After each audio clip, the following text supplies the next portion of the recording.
안녕하세요. 혹시 여러분들 주변에는 공주병 말기에 거짓말쟁이가 있었나요?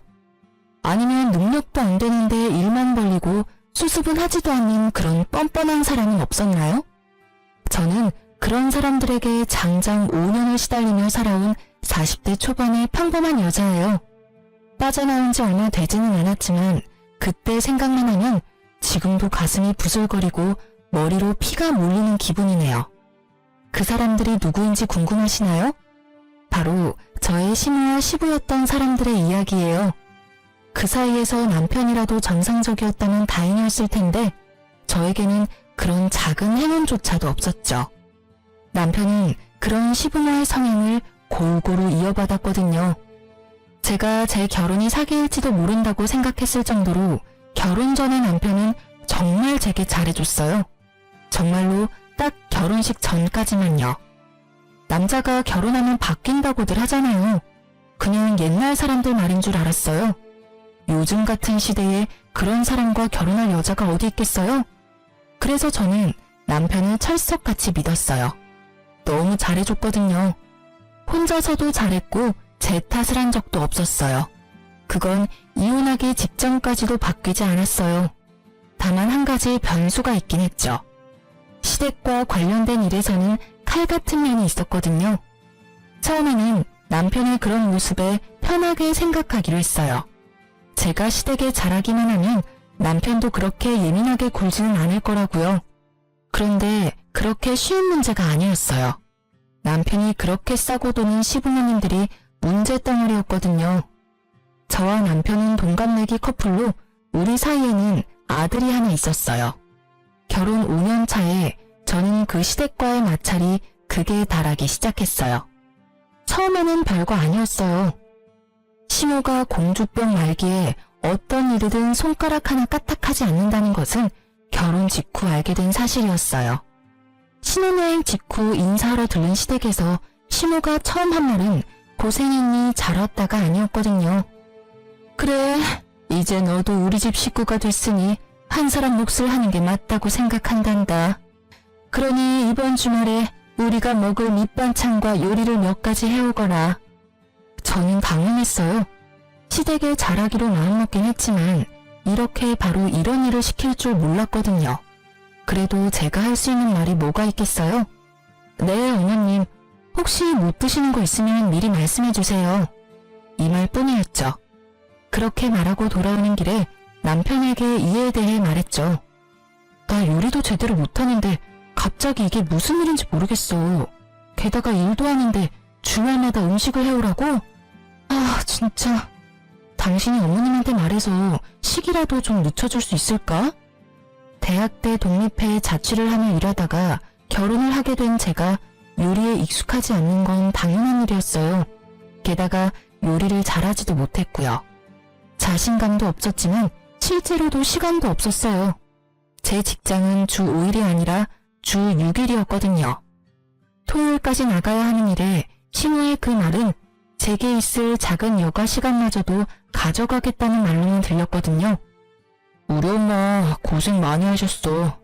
나 학교 보내려고 안 해본 일 없을 정도로 많이 하셨고, 그래서 나 결혼하고 나면 일 그만두신다고 하셨거든. 그러니까 당신이 좀 이해해. 어머니가 쉬고 싶은 거니까 며느리가 된 자기가 고생 좀 해줘. 솔직하게 이 말이 정말 어이없게 들렸거든요. 고생을 한 어머님께 도움을 주고 싶다는 남편 말은 이해가 됐어요. 친정엄마가 그렇다면 저도 도움을 주고 싶을 때니까요. 그런데 왜 자기가 안 하고 나한테 그걸 시키려는 거죠? 왜 제가 이해를 하고 고생을 해야 하느냐 말이죠. 그 이야기를 하려다가 일단 입을 닫았어요. 싸우고 싶지 않았거든요. 제 성격이 원래 그렇게 호전적이지는 않아서 싸울 일은 만들지 않는 것에 중점을 두거든요. 생각한 대로 내뱉으면 분명 싸우게 될 것이고 결혼한 지 한 달, 아니 한 주도 안 된 우리가 싸우면 분명히 이 결혼을 후회할 거라는 생각이 들어서 겨우 참았어요. 그리고 그 주 주말부터 저는 시모를 위한 음식을 준비하기 시작했어요. 집에서 밑반찬 몇 가지와 잡채, 불고기 등을 해서 시댁으로 갔어요. 요리 솜씨에 자신이 있는 건 아니라서 불안했지만 그래도 요리를 완성했다는 보람은 있었거든요. 일요일에 오전 내내 만든 음식을 들고 오후에 시댁에 가서 저녁밥을 먹기로 했어요. 제가 만든 반찬들이 가득한데 시모가 음식을 먹더니 한마디 하더군요. 반찬은 간이 짜고 국은 싱겁고 요리는 맛이 없네? 넌 도대체 친정집에서 뭘 배운 거니? 이걸 사람에게 먹으라고 주는 거야? 너희가 먹는 거 아니라고 건성으로 요리했어? 조곤조곤 큰 소리도 내지 않고 잔소리하는 시모를 보며 꼭 화를 참았어요. 친정 이야기를 꺼내는 것 자체도 열받았지만 흥분하지 않고 이야기를 꺼냈죠. 어머님, 제가 대학 졸업하면서부터 계속 일을 하는 바람에 요리를 배울 시간이 부족했어요. 시간이 조금만 더 있으면 괜찮아질 것 같은데 그때까지만이라도 좀 참아주세요. 그렇게 마음에 안 드시면 제가 다음부터는 반찬 가게에서 사올게요. 누구는 일 안 하니? 나도 평생을 일했어. 지금 좀 쉬는 것뿐이지. 요리를 배울 시간이 부족해? 부족하면 열심히라도 해야지. 뭐니 이게? 크기는 다 제각각에 간도 제각각. 요리에 기본이 안 되어 있지 않니? 그리고 반찬을 왜 사서요? 너 돈이 그렇게 차고 넘쳐? 아니면 힘들게 돈 버는 우리 아들 더 힘들게 하고 싶어서 그런 소리 하는 거야? 그것도 아니면 시모가 반찬 해오라는 말이 곱깝게 들려서 사온다는 거야? 하고 싶은 말은 태산이었지만 또 참았어요. 시부도 남편도 여기 제 편을 들어주는 사람은 아무도 없었고 시모는 그럼 제가 풀이 죽었다고 생각했는지 미친 듯이 몰아붙이더라고요. 정작 저는 한 귀로 듣고 한 귀로 흘리고 있었지만요. 다음부터는 음식을 사가겠다고 생각했거든요. 그런데 청천벽력 같은 소리를 들었어요. 네가 반성하고 있다면 이제부터 일요일 오전에 우리 집에 와서 음식 만들어. 내가 옆에서 지켜보면 정성스럽게 만들 수 있겠지. 제 계획이 산산조각나는 날이었어요. 게다가 일주일 중 일요일이 완전히 사라졌다는 뜻이기도 했고요. 저는 급히 남편의 옆구리를 찔렀어요. 그런데 남편이 모른 체 하더군요. 결국 알겠노라 답하고 돌아오는 차 안에서 저는 남편에게 한마디 했어요. 어머님, 너무한 거 아니야? 일주일에 6일 일하는 사람이 나야. 꼭 하나만은 휴일을 뺏어가야 하는 게 맞는 거냐고. 당신이 어머님한테 말 좀 해봐. 내가 무슨 말을 해줘? 당신이 싫으면 싫다고 말하면 되지. 그리고 내가 몇 번이나 말했잖아. 우리 엄마 고생하셔서 자기한테 부탁한다고. 하겠다고 했으면 그냥 하면 되지. 왜 나한테 그런 말을 해? 당신 나랑 결혼한 이유가 당신 어머니 고생한 거 나한테 보상받으려고 그런 거야? 무슨 말을. 내가 왜 그런 이유로 당신이랑 결혼을 해? 그런 거 아니야. 당신도 진짜 너무하네. 그냥 이해만 좀 해달라고 했잖아. 이해는 해. 이해하고 있다고. 그런데 이런 식으로 사람 괴롭히려는 건 좀 아니지. 뻔히 주 6일 일하는 거 아시면서 왜 그러시는 건데? 그리고 당신이 내 사정 뻔히 알면 안 된다고 말이라도 해주던가. 어머니 힘든 거 이해하는데 왜 그 보상을 나한테 시키냐고. 당신이 직접 하면 되지. 며느리가 식모야? 내가 당신네 집 하녀야 뭐야. 결국 심호 편드는 남편 때문에 저의 인내심은 극에 달했고 큰 소리를 내지르고 말았죠. 제가 이렇게까지 화내면 남편도 화낼 거라 생각했는데 무슨 일인지 답을 안 하더군요. 그렇게 집으로 돌아와서는 아예 아무것도 듣지 못한 것처럼 아무 일 없이 행동하더라고요. 제 말을 싸그리 무시하는 것만 빼면요. 무슨 말을 해도 돌아오지 않으니 저도 실력 행사에 나서기로 했어요. 참는다고 해결된 문제는 아니라고 생각했거든요. 제가 선택한 방법은 상대방이 나가 떨어지도록 만드는 거였어요. 그 다음 주부터 아예 음식을 엉망진창으로 했어요. 아니지, 모양은 예쁘게, 맛은 더럽게 없게 만들었죠. 짜고 맵고 신 음식들을 골고루 만들어냈어요. 그런데 알고 보니 시모가 저를 시댁으로 부른 이유는 따로 있더라고요. 제게 집안일까지 시키려고 하더군요. 그런데 더 열받는 게 뭔지 아세요? 제가 땀 뻘뻘 흘리며 세면대며 싱크대며 청소하는 사이에 시모는 소파에 누워서 얼굴에 팩 붙이고 드라마 시청을 하더라고요. 며느리가 식모라도 되는 양 말이죠. 그래서 청소도 중간부터는 대충 했어요. 화장실 청소할 때 일부러 변기 닦던 솔로 세면대 닦고 샤워부스 닦고 다 했거든요. 그걸 보던 시모가 저한테 소리를 지르더라고요. 얘, 너 변기 닦던 솔로 세면대를 닦으면 어떡하니? 아, 어떻게 청소에 기본도 안 된 애가 시집을 갈 생각을 해? 아이고, 며느리를 잘못 들여도 한참 잘못 들였어. 어떻게 저런 게 들어와서 사람 속을 뒤집어 놔? 할 줄 아는 게 어째 하나도 없는 거야? 죄송해요. 시키는 일이 많아서 빨리 하려다 보니 어쩔 수 없었네요. 아, 그러고 보니까 세탁기랑 건조기도 봐야 하는데? 저는 일부러 염장 뒤집어 놓듯 웃으며 이야기하고는 급한 척하며 세탁기 쪽으로 갔죠. 그리고 시모에게 크게 소리쳤어요. 어머님, 죄송해요. 검은색 바지랑 흰색 옷을 같이 빨았는데 물이 들었어요. 아, 건조기에 넣었던 아버님 바지도 줄어들었는데 어떡하죠? 제 말에 시모가 또 후다닥 달려와서는 한참을 소리쳤어요. 너 일부러 이러는 거니? 세탁기에 색깔 빨래 따로 하는 건 기본이잖아. 그리고 건조기 돌릴 때도 안 되는 것부터 확인하고 넣었어야지. 죄송해요. 제가 시간이 너무 촉박해서요. 오늘 저녁에 약속이 있는데 이 짧은 시간에 밑반찬에 요리며 화장실 청소, 싱크대 청소, 빨래까지 하려니 정신이 없었네요. 그러게 왜 일요일에 약속을 잡아? 일요일은 시댁 오는 날이라고 내가 말했지? 그런데 제가 6일을 일을 하니까 약속 잡을 시간이 없었어요. 어머니는 모르시겠지만 오늘 저녁에 저희 친정아버지 생신이거든요. 그래서 가족들이 모이기로 해서 뺄 수 없거든요. 넌 네 가족만 중요하고 우리는 중요하지도 않니? 우리하고 한 약속이 먼저지. 네 아버지 생신 축하면 다른 날 해주면 될 걸 왜 굳이 일요일 저녁으로 시간을 잡아? 그리고 너 매번 맞벌이로 하는 걸로 넘어가려고 하는데 네가 도대체 얼마나 번다고 생색이야? 며느리 복도 없는 내가 잘못이지. 어머님이랑 제가 언제 약속을 했나요?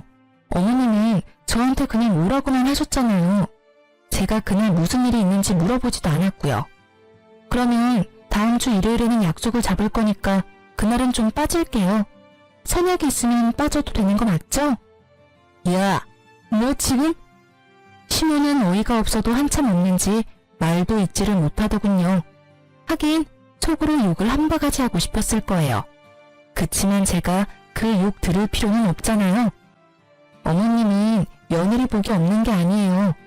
매주 반찬 만들어 오는 며느리가 요즘 세상에 어디 있다고요? 그럼 다음 주는 좀 쉴게요. 어머님이 알아서 음식 만들어 드세요. 저는 그렇게 말하고 시댁에서 나왔어요.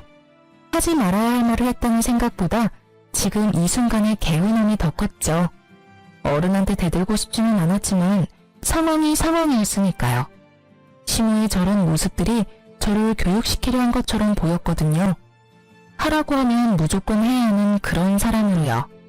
그런데 그게 며느리인가요? 그건 고용인과 고용주 사이잖아요. 저는 시모의 그런 횡포에는 맞춰줄 수 없었어요. 그리고 그날 저녁에 남편이 집에 와서 저한테 한바탕 쏟아내더라고요. 당신 도대체 어머니한테 뭐라고 했길래 어머니가 알아놓으셔? 오늘 아침에 무슨 일이 있었던 거야? 어머니는 당신이 어머니한테 도를 넘은 말을 했다는데 사실이야? 도를 넘은 말? 당신은 내가 아무렇지도 않은 일에 도 넘은 말 내뱉는 사람이라고 생각해? 제 말에 남편이 당황하더군요. 내가 아무것도 아닌 일에 도가 넘는 말에 드는 그런 여자로 보이냐고. 남편은 제가 절대 그런 사람이 아니라는 걸 알 거예요. 남편이 흥분하면 그걸 가라앉히는 게 항상 제 역할이었으니까요. 게다가 도가 지나친 말을 하지 않았고 남편에게는 싸울 거리도 주지 않았기에 저희는 연애 기간에도 남들 다 아는 사랑 싸움 한 번 한 적 없었어요. 그걸 알고 있는 남편은 제 말에 당황한 거예요. 그건 아니지. 그런데 어머니가 그런 말을 하시잖아. 어머니가 나한테 거짓말을 할 필요가 어디에 있어? 어머님이 뭐라고 하셨는데? 내가 아무 이유도 없이 어머님한테 나쁜 소리 했다 그러셔? 오해가 있겠지. 아니면 당신이 일을 하기 싫어서 그런 말을 했다거나 그런 일도 있으니까. 당신 오늘 무슨 날인지 알아? 결국 제 입에서 남자들이 무서워하는 문장이 튀어나왔죠. 남편이 곰곰이 생각하더니 잘 모르겠다는 어색한 표정을 짓더군요. 오늘이 무슨 날이건 그게 무슨 상관이야. 지금 우리가 대화하는 건 당신이 우리 어머니한테 막말을 해서 그런 거고, 솔직히 당신이 오늘 기념일 때문에 화가 났어도 어머니한테 화내면 안 되지. 솔직히 당신 요즘 우리 어머니한테 너무하잖아. 너무해? 지금 내가 당신 어머니한테 너무하다는 말 한 거야? 진짜로 너무한 게 누군데? 당신 오늘 우리 아버지 생일인 거 정말 까맣게 잊어버린 거야? 네 어머니 마음 아파 알아놓은 것만 눈에 들어오고 네 장인어른 생신은 아예 머릿속에서 삭제했어? 너한테 내가 고작 그 정도밖에 안 되는 거야? 오늘 어머님이 나한테 뭘 했는 줄 알기는 하고 나한테 따지는 거야? 음식에 청소까지 시키길래 오후에 아버지 생신이라고 빨리 가겠다고 했더니 어머님이 뭐라고 했는 줄 알기는 하냐고. 시댁 일이 선약인데 왜 약속 잡았냐고 따지더라. 그게 내 오해야? 어? 정말 분노의 샤우팅이었죠. 그렇게 제가 소리 지르자 남편이 조용해졌어요. 자기 생각에도 그건 아니라는 생각이 들었겠죠. 알고 나니까 좋아? 왜? 또 나한테 따져봐. 큰 소리 치면서 말해보라고. 어이가 없어서. 앞으로 나 절대로 시댁 안 갈 거니까 알아서 해. 그리고 사람이 일을 해주면 돕는 신용이라도 하던지, 미안하다, 잘했다, 수고했다 말이라도 해주던지. 사람을 식모마냥 부리고는 뭐? 며느리 복이 없다고? 정말로 며느리 복이 없다는 게 뭔지 알려줄까? 결국 제 선언과 함께 저는 시댁에 들리지 않았고 시모도 저를 부르지 않았어요. 남편도 시모 이야기는 꺼내지 않았죠. 솔직히 내지르면서 불안하기는 했는데 그래도 참고 사는 건 정말 안 되겠다 싶었거든요. 이러다 진짜로 붙잡혀 살게 되겠다 싶은 생각이 들었으니까요. 불안해하면서 벌인 일이었지만 생각보다 결과는 나쁘지 않았죠. 하지만 그 뒤에 올 일들은 더 나빠졌어요. 결혼 5년 차에 상황이 정말 급변하게 됐거든요. 여보, 우리 본가에서 부모님이랑 같이 살지 않을래? 당신 화도 이제 좀 가라앉았고 어머니도 당신에게 미안해하고 있고. 합가하자고? 그건 절대 못해. 같이 살면 싸우기만 할 거야. 솔직히 나는 그러고 싶은 마음도 없고. 무슨 생각 때문인지는 모르겠지만 난 반대야. 일단 들어봐. 당신도 합가하는 게 더 편할지도 몰라. 우리 애도 아직 어린데 애 봐주신다고 하시잖아. 솔직히 애 키우느라 돈도 많이 드는데 같이 살게 되면 돈도 아끼고 이점도 많다고 생각해. 맞는 말이긴 했죠. 육아휴직 동안은 제가 애를 볼 수 있었지만 버는 돈이 얼마 안 되니 저축해둔 돈은 다 써버렸고 다시 일은 하러 가야 하는데 애를 어린이집에 맡기기에는 애가 아직 어렸으니까요. 분명 시모가 도와주면 수월한 면도 있을지도 몰랐어요. 하지만 시모와 제 궁합이 정말 최악이라는 게 문제였죠. 저는 시댁에 가지 않기로 했었지만 추석이나 설 같은 명절과 각종 시댁 경조사에까지 가지 않겠다고 말한 건 아니었어요. 주말마다 오라고 했던 일을 가지 않게 된 거였으니까요. 그런데 문제는 제 기강을 잡으려고 텃세를 부리려고 했던 시모가 다른 쪽으로 저를 괴롭히게 됐다는 점이 있었어요. 보통 어른들 보러 갈 때는 점잖게 꾸미고 가잖아요. 그런데 제가 꾸미고 올 때마다 시모가 제 물건을 탐내더라고요. 처음에는 가방이었어요. 그 가방은 제가 신혼여행 돌아오면서 큰맘 먹고 산 가방이었거든요. 그걸 달라고 하시더군요. 가져갈 가방이 없다면서요. 저는 당연히 당황하며 급히 돌려 말했죠. 신혼여행 기념으로 사온 거니 다음에 다른 가방으로 제가 직접 선물해드리겠다고 말이죠. 솔직히 돈이 아까운 것보다는 추억이 있는 가방을 시모에게 주고 싶지 않은 마음이 더 컸거든요. 그런데 못 주겠다는 뜻을 내비추자마자 시모가 아이고 내 팔자야 하면서 또 죽는 소리를 하더라고요. 결국 그걸 듣고 있던 남편이 제게 자기가 가방 다른 거 사줄 테니 그걸 시모에게 주라고 하더군요.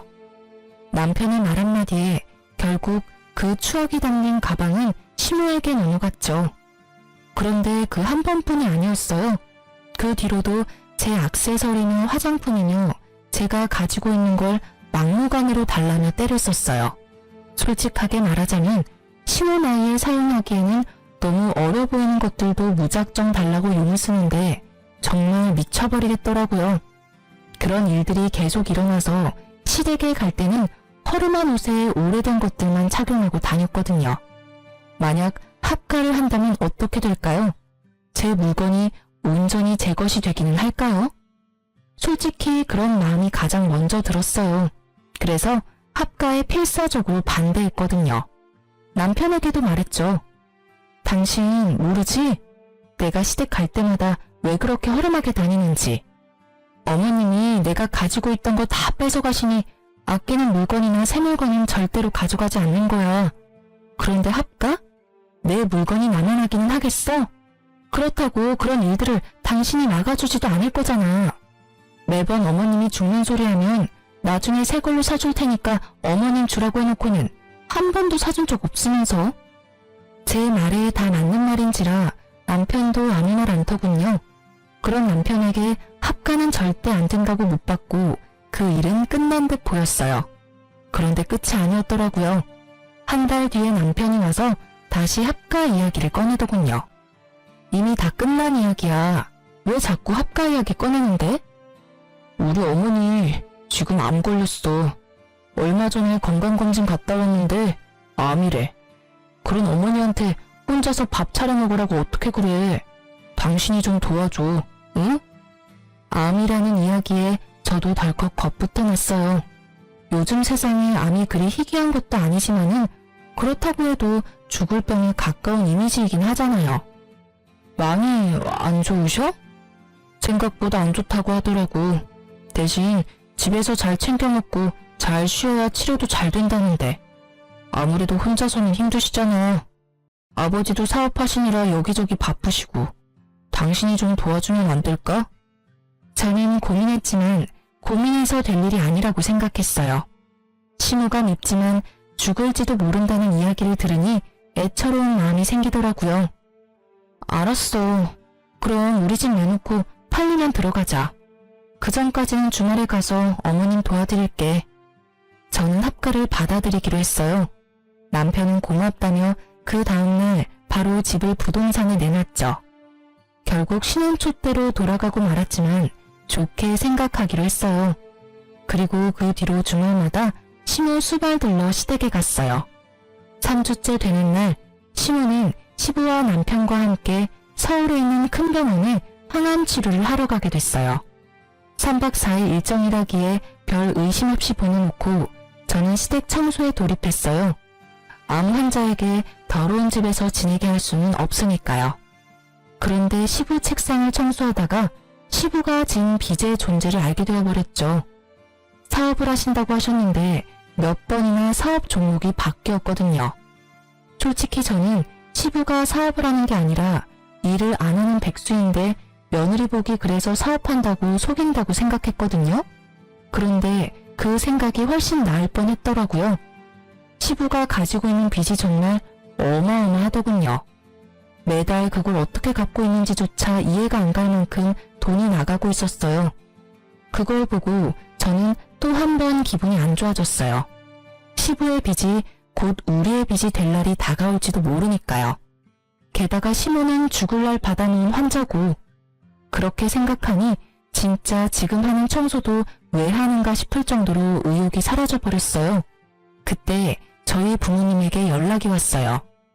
딸, 요즘 많이 힘들지? 힘들긴 한데 뭐 괜찮아. 그런데 무슨 일로 전화했어? 내일 너희 아버지랑 제주도 가잖아. 너희 오빠 가기로 해놓고는 못 간대서. 혹시 너 시간 괜찮으면 같이 갈래? 기회이긴 했어요. 시부모와 남편은 4일 동안 집에 오지 않을 것이고 저와 아이 둘이서 친정 부모님과 1박 2일 정도만 있다 가더라도 기분 전환에는 충분할 것 같더라고요. 저는 집으로 가서 부랴부랴 준비했어요. 사실 원래는 제가 가기로 한 거였어요. 시모가 아프지만 않았다는 말이죠. 그런데 날짜 딱 맞춰서 시모가 병원에 가줬으니 저에게는 다행인 상황이잖아요. 평일에다가 성수기가 아니었던지라 티켓은 다행스럽게도 남아있었고 저는 아이와 둘이서 친정 부모님 모시고 제주도로 떠났어요. 두 분 결혼 기념일이었는데 제가 고생하는 거 알고 계셨는지 저한테 신경을 많이 써주더라고요.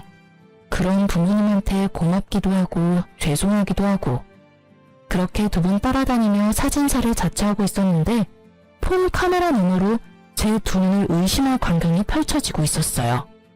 외손주와 함께 있는 부모님 너머로 사진을 열심히 찍고 있는 시모와 시부 그리고 남편의 모습이 제 카메라에 찍힌 거죠.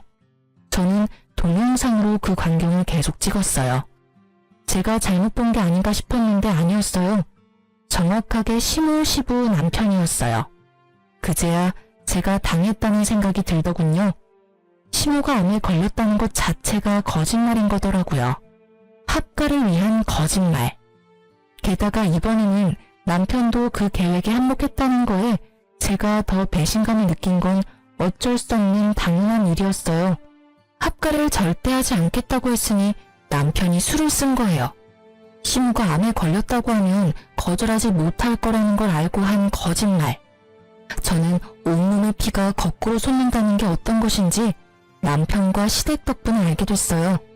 당장 가서 따질 수도 있었지만 그러지 않았어요. 대신 내일로 끊어놨던 표를 모레로 바꿨죠. 일정을 더 길게 잡고 저는 잠수를 탔어요.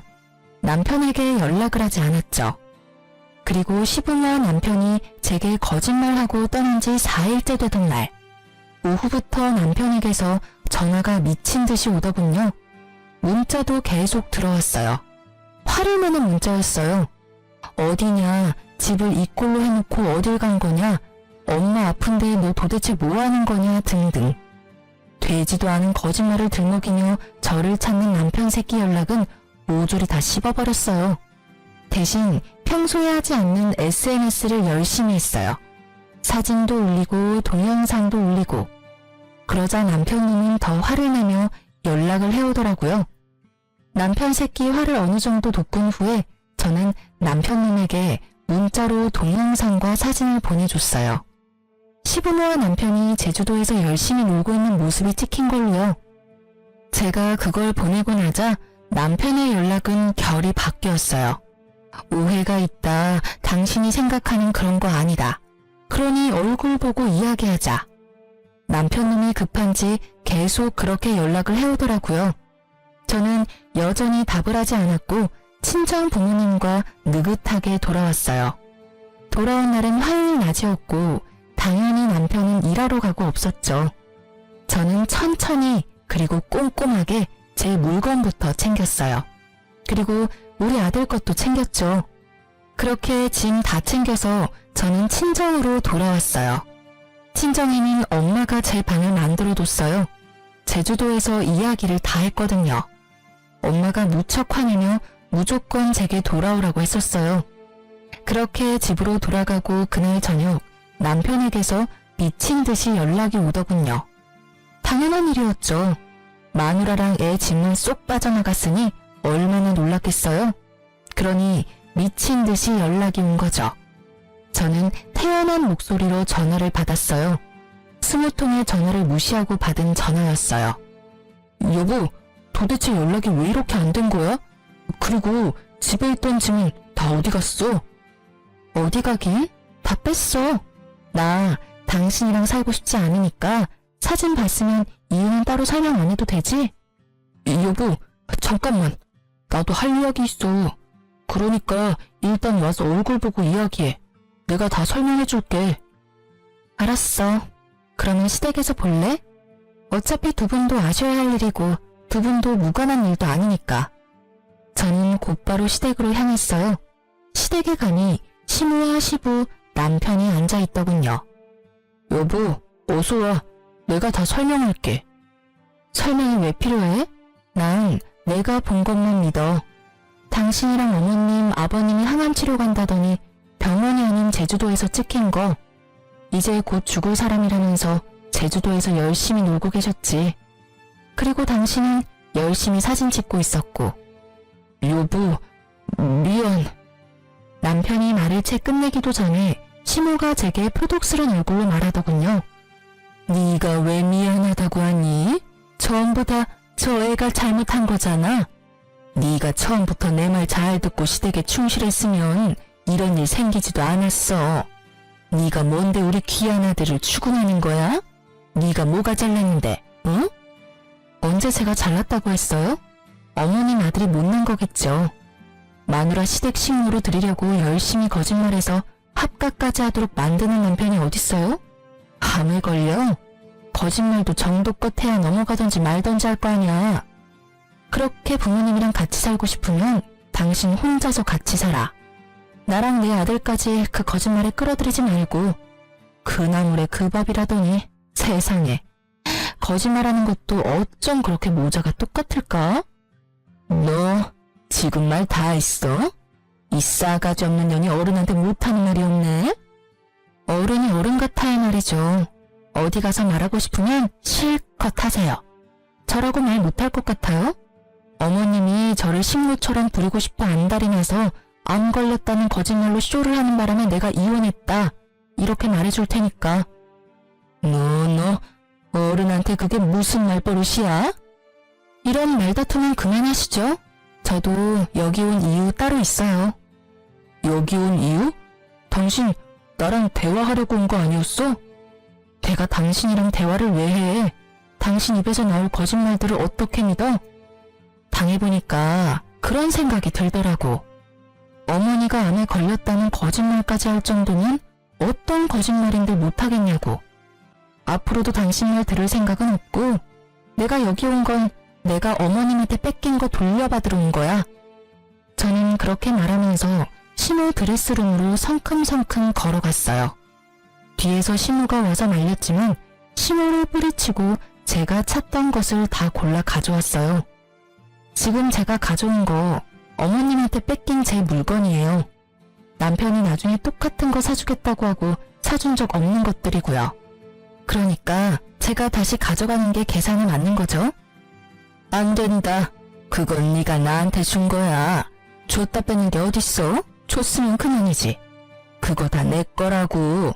건들지 마. 이 망할년 같으니라고. 어머님 거 아니고 제 거거든요. 저는 준 게 아니라 어머님한테 강제로 뺏긴 거예요. 그리고 그거 산 돈이 다 제 월급에서 나온 돈이거든요. 못해도 1,000만 원 되는 금액을 썼는데 그럼 현금으로 주실 거예요? 그리고 망할년? 누가 망할려는데요? 제가 아니라 어머님이겠죠. 며느리를 식모처럼 부리고 결국에는 거짓말까지 줄줄이 해대는 사람이 망할년에 더 어울리지 않나요? 그리고 당신이 말해봐. 똑같은 거 사준다고 해놓고 입 싹 닫았잖아. 이거 놔두고 가면 당신이 현금 나한테 줄 거야?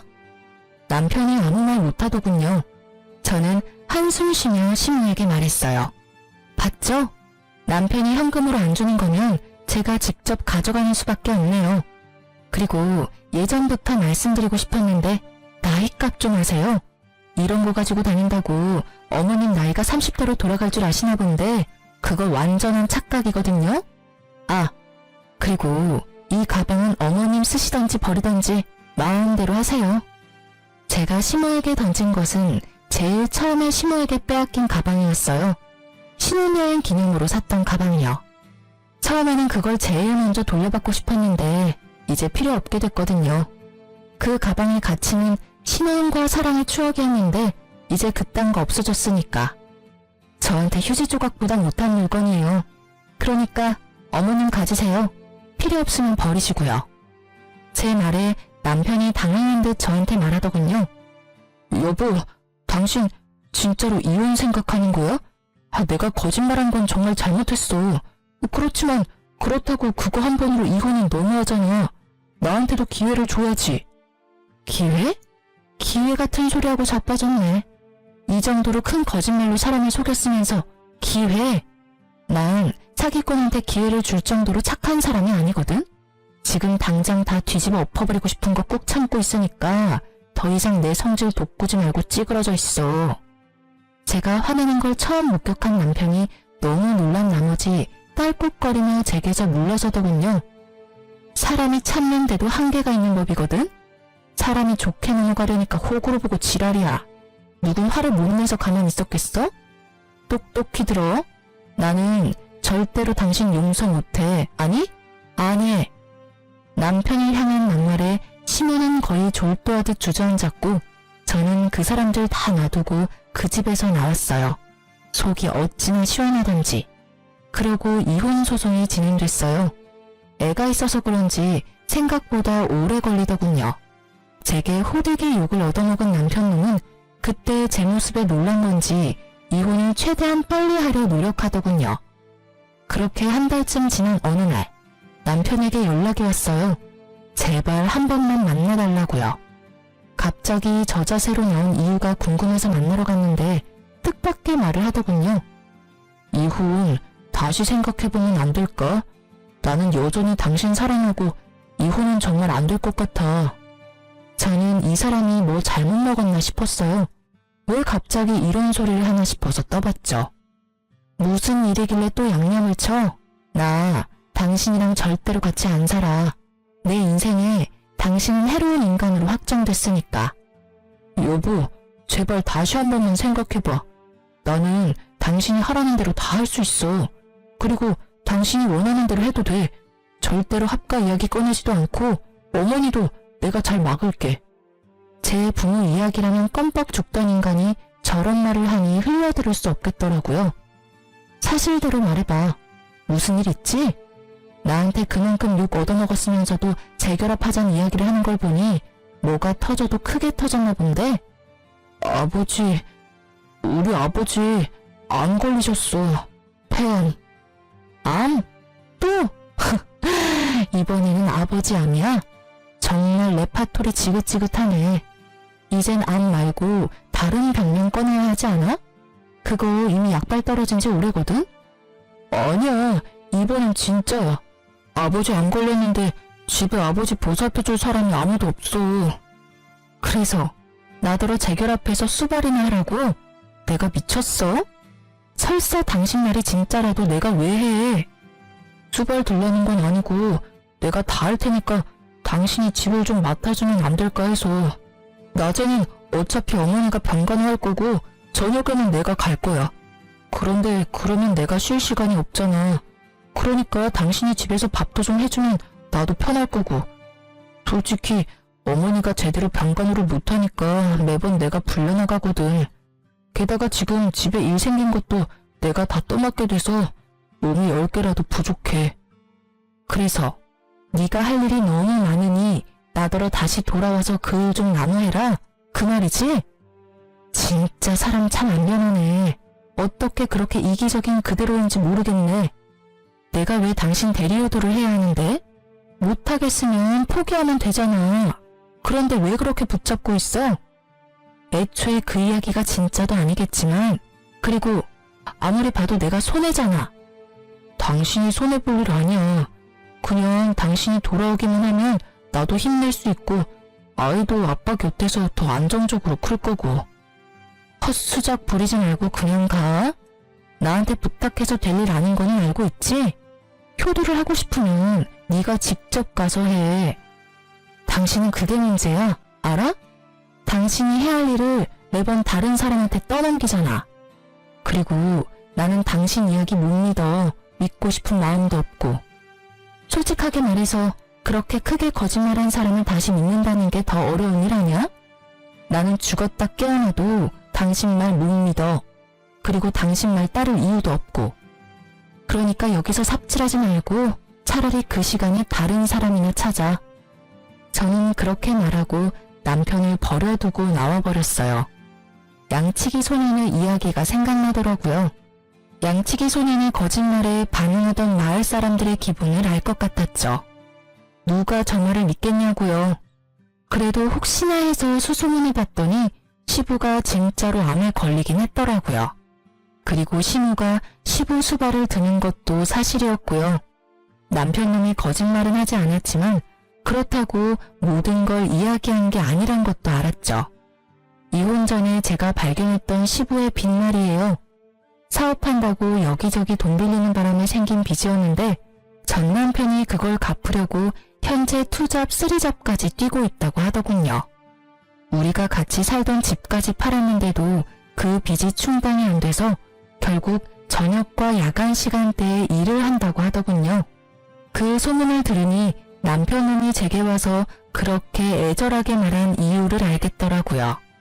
시부가 벌려놓은 일도 수습해야 하는데 시모는 아예 아무것도 할 줄 모르고 자기 얼굴만 보며 꾸미기 바쁘니 남편놈이 속 답답한 것도 이해가 되긴 했어요. 그렇다고 제가 가서 도와줄 일은 아니죠. 저와 남편은 이제 남남이잖아요. 남의 집 사정에 왜 발을 들이겠어요? 어쨌든 시모는 결혼 초부터 군기 잡으며 자기 수발 들도록 만들려다가 결국은 본인이 직접 수발 들게 됐어요. 며느리 합가시키려고 암 환자 흉내내더니 결국은 진짜 암 환자 수발을 들게 됐으니 이 정도면 정말 자기가 뿌린 씨앗이죠. 그게 아니라면 천벌일지도 모르겠네요. 저는 아들과 그 집에 나와서 아무쪼록 잘 살고 있어요. 솔직함을 더하자면 물론 순탄하지만은 않았지만 만약 제가 이혼을 하지 않았다면 저 수발과 사업빚이 모두 저에게도 돌아왔을 거라는 생각에 오싹하긴 하더군요. 지금의 시댁 상황을 생각하면 순탄하지 않았던 그날들도 감사해야 할 날들이라는 생각이 들어요. 게다가 지금은 그런 힘든 일들도 다 지나가고 어느 정도 자리를 잡은 상황이거든요. 친정과 친구들이 제일 많이 도와줬어요. 혼자 애를 키우는 것도 쉬운 일은 아니었지만 그래도 주변 사람들의 도움으로 잘 컸다고 생각해요. 만약 홀로 되는 것이 두려워 이혼을 선택하지 않았다면 발바닥에 땀나도록 고생하고 있던 건 제가 되었을지도 모르죠. 만약 남편에 대한 사랑과 신뢰가 있었거나 시부모에게 많은 관심과 배려를 받았다면 그 고생마저도 기꺼이 했을지도 몰라요.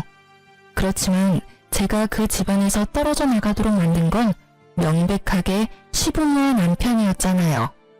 제게는 그 사람들 위해 저를 희생할 이유가 단 하나도 없었어요. 아픈 시부를 놔두고 이혼했다는 말을 사람들에게 들을 때마다 저는 그렇게 이야기해줬어요. 지금도 저는 제가 잘못했다거나 심했다고 생각하지는 않아요. 신뢰와 애정을 먼저 저버린 건 그 사람들이잖아요. 제가 그 사람들을 위해 뭔가를 해줄 필요 따위 없다고 생각해요. 저는 거짓말이 모두 나쁘다고 생각하는 건 아니에요. 걱정하는 마음으로 진실을 말하지 못할 때도 있고 거짓이 상대방을 더 이롭게 할 수도 있다는 것도 알고 있어요. 다만 자신의 이익만을 위해서 상대방에게 거짓말을 하는 행위는 절대로 용서받을 수 없다고 생각해요. 아마 저의 이런 마음은 절대로 변하지 않을 거라고 생각해요. 그만큼 제가 당한 일은 제게 큰 충격을 줬으니까요. 제가 글을 쓰게 된 건 이렇게 골 때리는 이혼 사유도 있다는 걸 들려드리고 싶어서였어요. 만약 누군가가 자신의 이익만을 위해 거짓말을 한다면 부디 그걸 용서하지 마세요. 용서해줬다가는 호구될 수도 있으니까요. 그럼 지금까지 긴 제 사연 들어주셔서 감사합니다. 행복한 하루 보내세요.